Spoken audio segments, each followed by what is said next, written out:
la bienvenida a Ricardo Sosa, tributarista, gracias por venir. Bueno, solicitado en estos días, bueno, ya desde diciembre, con toda esta información que se avecina, y la reforma previsional ya es un hecho. Sí. Promulgada en el último día hábil del mes de diciembre. Y la pregunta más recurrente es quiénes ganan y quiénes pierden. ¿A vos te gusta esto de analizar quiénes ganan y quiénes pierden? Es una pregunta muy genérica. La realidad es que el sistema tributario está mejorando en líneas generales, está mejorando en la medida de lo posible, lo que puedan las cuentas fiscales, que no, la situación no es muy buena porque es muy deficitaria, pero en el caso puntual que mencionabas recién, de trabajadores y asalariados, y incluiría ahí a monotributistas, es decir, a las personas que viven de su trabajo personal. La situación ha mejorado porque para este año se actualizan las deducciones en un 28%. En ese caso, el beneficiado, el gran beneficiado en esto es el trabajador autónomo. El trabajador autónomo se beneficia un poquito más que los demás este año, un poquito más porque una deducción que se llama deducción especial, que normalmente es igual al mínimo no imponible, se multiplicaba por una vez más. Es decir, que el autónomo tenía 2 mínimos no imponibles, por decirlo de alguna manera. El asalariado tenía, ese monto se multiplicaba por 4, con lo cual tenía mucho más. Hoy se achicó la brecha entre el asalariado y el autónomo, en ese sentido se achica con motivo de la reforma tributaria, a partir del año 2018. Es decir, que un autónomo va a tener más para deducir que antes, proporcionalmente, y tiene una brecha menor. Entonces, menos presión. ¿Esto en qué infiere? ¿Qué implica? Menos presión tributaria. Menos presión tributaria para los autónomos. Ahí es como que tienen una ventaja, si lo hacemos en forma comparativa respecto de décadas anteriores, ha mejorado su situación más que los asalariados. Pero tanto para asalariados como para autónomos y para monotributistas se actualizaron todos los valores en un 28%. ¿Por qué en un 28%? Es el ajuste de la previsional que regía hasta el año pasado, sí, que en conjunto fue un 28%. Claro. Ahora va a cambiar con la reforma previsional. Pero esto es muy bueno, ¿por qué? Porque veníamos de años de atraso que no se actualizaban estas deducciones, ni tampoco las escalas. ¿Qué pasó con aquellos contribuyentes que hacían un uso permanente del tema del cheque, del impuesto al cheque?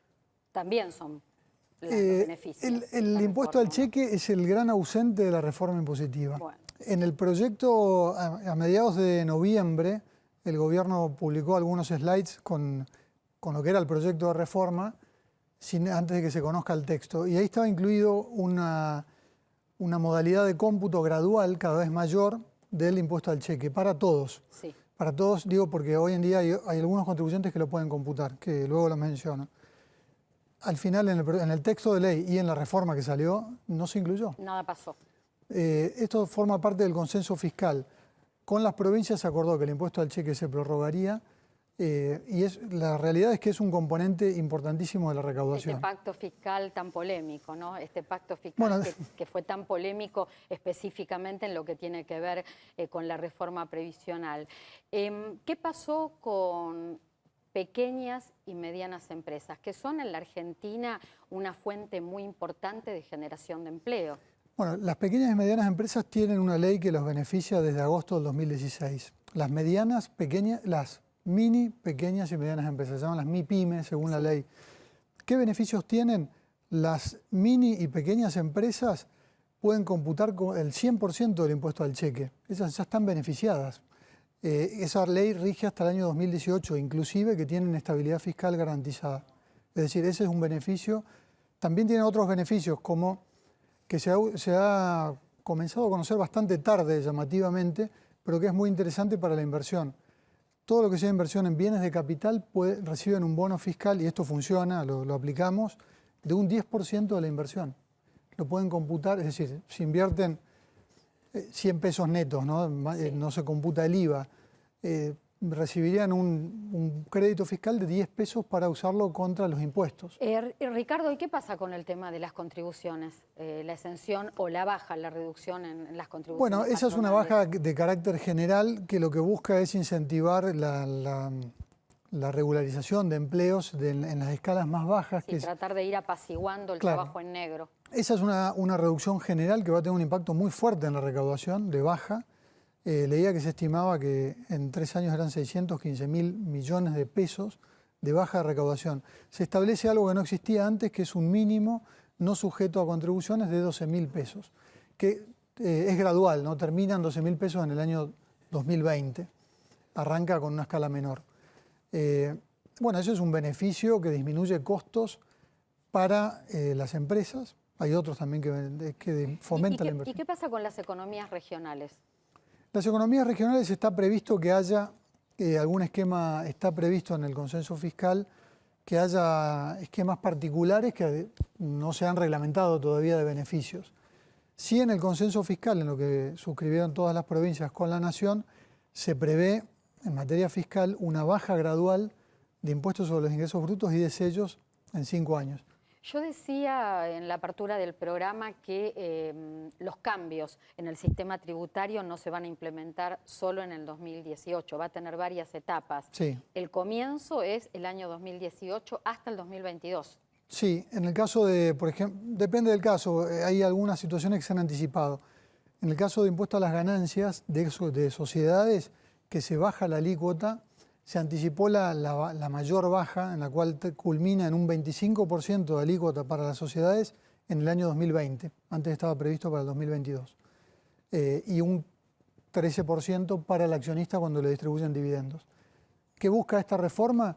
Que las sociedades reinviertan el dinero y no distribuyan, para que se capitalicen y bueno, haya más actividad. Lo último, Ricardo, monotributo. 28% de incremento de aumento para los trabajadores monotributistas, algo más de 3 millones de personas en la Argentina. Suben los aportes mensuales, pero también los montos, las escalas de facturación. Sí, suben en forma paralela, un 28% el pago, los distintos pagos que tienen que hacer, los distintos conceptos de pago, pero también los topes de facturación. Y hay algo importante para los comerciantes monotributistas, que había un elemento que determina que uno sea monotributista o no, que es el monto de venta unitario, el precio unitario de venta de los productos, que era 2.500 pesos y estaba muy desactualizado, no se actualizaba hace años, y la reforma tributaria actualizó ese mínimo a 15.000 pesos. Imagínate el desfasaje que había, era enorme.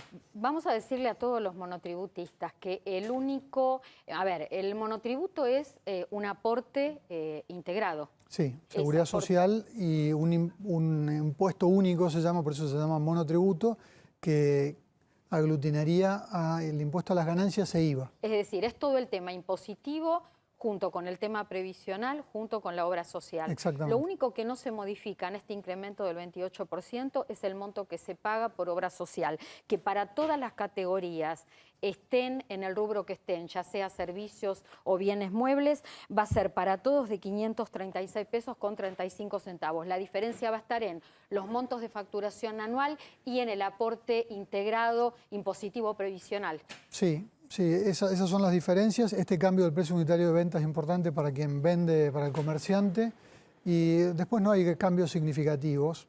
Se mantiene un tope de 3 actividades que se había discutido si se modificaba o no, pero lo más relevante es la actualización de los topes. Ricardo, la última pregunta que te hago, y esto es importante porque también se lo debe estar preguntando la gente en su casa. Hasta el año 2017, los aumentos que tenían los monotributistas en cuanto al tema de los pagos mensuales estaban relacionados a la ley de movilidad. En la medida que aumentaba la ley de movilidad, aumentaban los aportes para trabajadores autónomos y para monotributistas. Ahora la ley de movilidad dejó de estar vigente en la Argentina al año pasado. ¿Cómo van a ser los cambios? ¿Cómo van a ser estos incrementos en los aportes de los trabajadores independientes y en sus montos de facturación? Hay una ley que salió en diciembre del 2016 que estableció la actualización automática, que es la 27.346. Esa ley remite al ajuste en materia previsional para los monotributistas y también para las deducciones de los autónomos. Con lo cual no cambia el método, o sea, no cambia la referencia, sí va a cambiar el método con motivo de la reforma previsional. Es decir, el método de ajuste automático sigue, lo que cambia es la fórmula. Al haber cambiado la fórmula de actualización previsional, también cambia la de autónomos y monotributistas. Ricardo Sosa, gracias por haber estado y que tengas un muy buen año. Gracias, igualmente.